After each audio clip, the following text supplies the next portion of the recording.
Hello friends. Hello friends. तर आज आपण 3DX मॅथ्समध्ये डिफरंट टाईपचे ऑब्जेक्ट कसे ड्रॉ करायचे ते बघणार आहोत. बेसिकली आपण आज क्रिएट ही टॅब बघणार आहोत. क्रिएटमध्ये आपण जॉमेट्री ज्या वेगवेगळ्या शेप असतील, जसं की बॉक्स आहे, स्पेअर आहे, सिलेंडर आहे, टोरस आहे, टीपॉट, टेक्स्ट प्लस, कोन, जिओस्फिअर, ट्यूब, पिरॅमिड अशा वेगवेगळ्या टाईपचे ऑब्जेक्ट आपण आज ड्रॉ करून बघणार आहोत. तर मी पहिल्यांदा काय करेन, इथं क्रिएटला येईल, त्यानंतर जॉमेट्रीला सिलेक्ट केलेला असेल आणि इथं स्टँडर्ड प्रिमिटिव्हमध्ये आपण सध्या आहोत. इथं ऑब्जेक्ट टाईप असेल. आता कोणत्या टाईपचा ऑब्जेक्ट तुम्हाला या ठिकाणी ड्रॉ करायचा असेल, सपोज मला बॉक्स करायचा असेल, मी बॉक्स ड्रॉ करतो. ओके. त्यानंतर मला सपोज कोन ड्रॉ करायचा असेल किंवा क्रिएट करायचा असेल,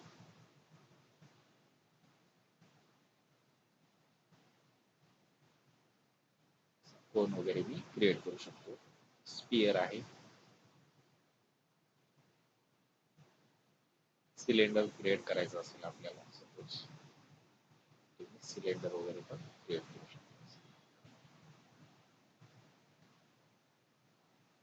टोरस असेल, त्याचा टोरस वगैरे पण क्रिएट करू शकतो. टीपॉट असेल,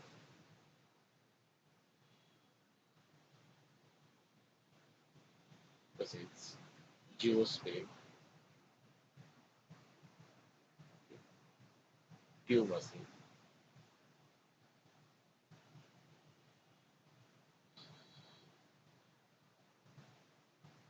त्यानंतर पिरॅमिड,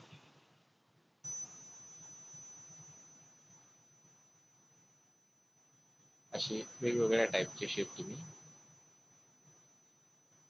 किंवा ऑब्जेक्ट तुम्ही क्रिएट करू शकता. प्लेन क्रिएट करायचा असेल, सपोज असा प्लेन वगैरे पण क्रिएट करू शकता. एखादं 3D मध्ये टेक्स्ट वगैरे ऍड करायचं असेल, टेक्स्ट वगैरे ऍड करू शकता.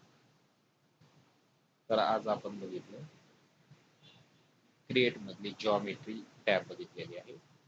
जॉमेट्री टॅबचा यूज करून आपण वेगवेगळे ऑब्जेक्ट कसे क्रिएट करायचे ते आज आपण आजच्या सेशनमध्ये बघितलेलं आहे. Thank you friend.